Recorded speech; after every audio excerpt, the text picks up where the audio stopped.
Hello, my literary luminaries, and welcome back. It is another Tuesday, thus it is time for Tuesday Talks. Today's topic is, what challenges do you hope to participate in 2016? This is interesting for me, given that I haven't really participated in a huge amount of challenges, like in 2015 and before. So I guess in many ways, what I want to talk about is the fact that I haven't done these things, and that I'd like to in 2016. What I really liked, and I found this out way too late, was the Goodreads reading challenge is a really nice way to sort of see how much you actually read. I had a big trouble with reading over the past year. At first, I was, in my job and dealing with new meds and all sorts of jazz like that, and so it was a little rough. I lost my job in February and didn't do anything for a while, and then I spent a whole bunch of time just reading, because I had nothing else to do except for look for a new job. So I read and I read and I read and I got so many books done, and then I fell away from it because I guess I burnt myself out. I don't know.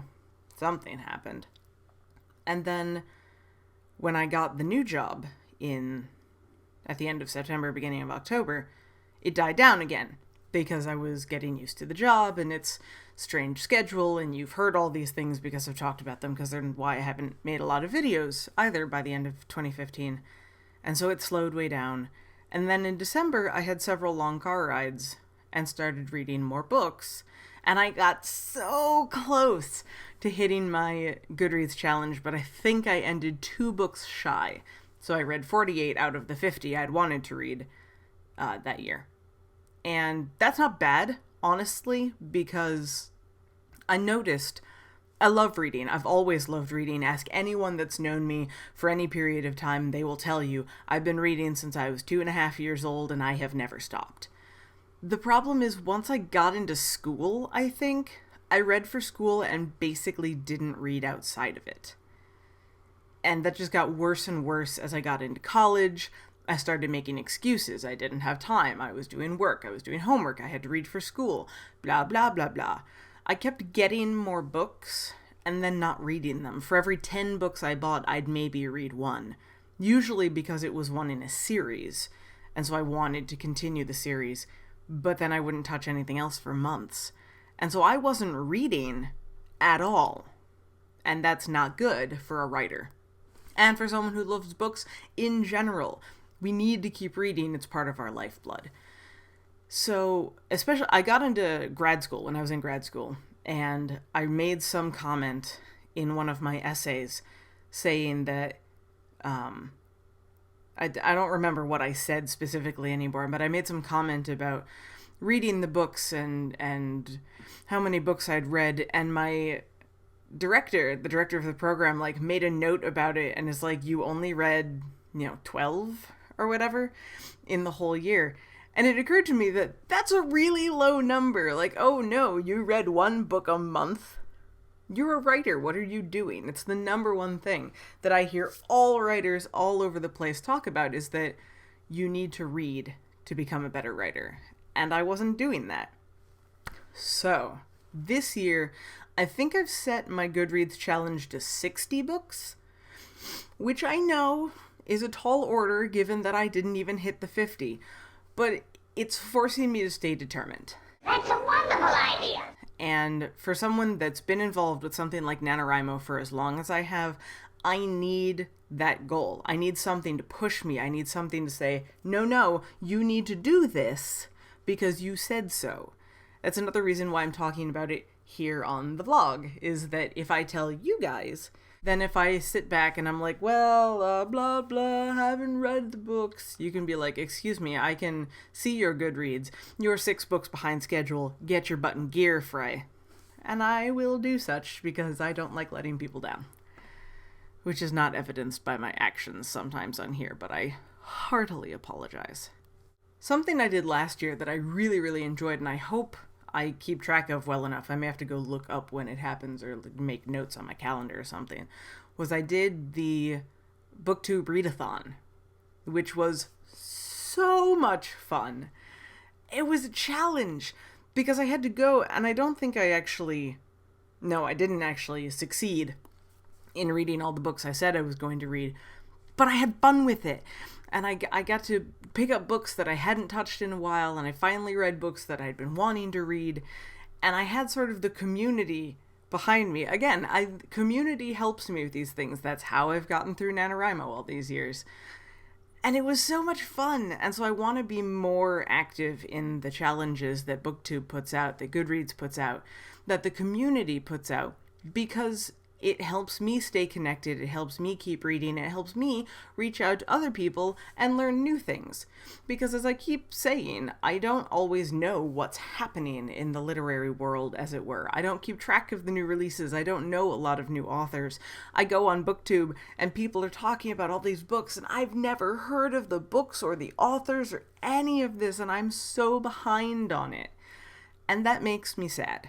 I've got a lot of really cool books on my TBR, and I know I'm missing so many that have come out in the past, 3 to 5 years, less than that, I don't know, that have come out recently that haven't made it just because I haven't heard of them. So I need to be more intentional about finding challenges in general to do. And of course, I will continue my November challenge of NaNoWriMo. And this year, as I've said for the past 2 or 3 years, I'm going to finish this stupid book in a month. I'm determined. I will admit, I am a pantser by nature. If I plot things out, nothing gets written. It's awful. But it's early. It's still January. I'm going to start making basic plans for what I'm going to write in November now. Because if I don't, it's never going to happen.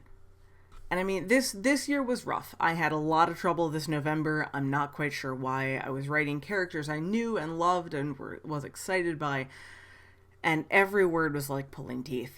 And that's really, it's hard for me to deal with because it makes me feel like I've done something wrong, I guess. I don't know. And I don't want it to happen again next November. So I want to do a little something every month leading up to November so that once I get to November 1st, I may not have the specifics of what the plot is going to be or all that jazz, but I'll know the basics. I'll know the characters, I'll know what I want to do, I'll know where it needs to go. And with any luck at all, I will finally be able to complete the challenge of actually finishing a book in November as opposed to just hitting 50,000 words. Yay. The other challenge is one that is really going to be as no surprise because I've been talking about it lately, and it's much more of a personal challenge than it is a writing or a reading, and that is simply to keep a more consistent schedule. I want to keep these videos coming out twice a week for you guys. I want the blog to come out twice a week, once with an article, once with a review. I have a plan to do something on Fridays that I want to come out every week. I want to stay consistent, and that's a personal goal, challenge for me. And I hope that that's something that you guys are willing to stick around for and help me succeed with, because I'm doing this for you guys. As much as I'm doing it for me as well, and I like being able to talk about these things, I'm nothing without my audience. And even if my audience is my mother, then you know what? I'm doing it for you, Mom. But it means a lot to me that you guys, come into the comments, let me know what's going on. So even if you just stop by, once a month and say, hey, cool video, I disagreed with everything you said, but way to go. That's fine. I'm perfectly okay with that. But I'm going to keep doing these even if nobody comments, because it's something I love and it's something I enjoy. And I hope that you guys enjoy it right along with me. So those, I think, are the main challenges that I have for 2016. Do you guys have any personal challenges yourself? Let me know in the comments down below what you're doing, what you think of my challenges, if you've got ideas for more things that I can do that'll help make things better. If you've got book suggestions, especially newer books, like within the past, 5 to now years.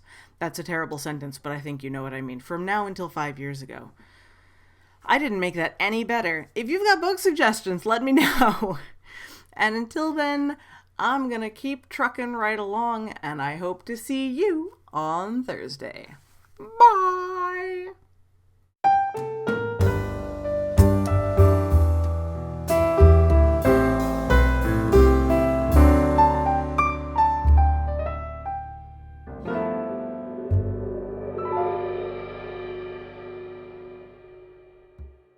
So I need to be more intentional about starting now. Do a little something every month leading up to November. I may not have the specific... Jesus Christ. That was awful.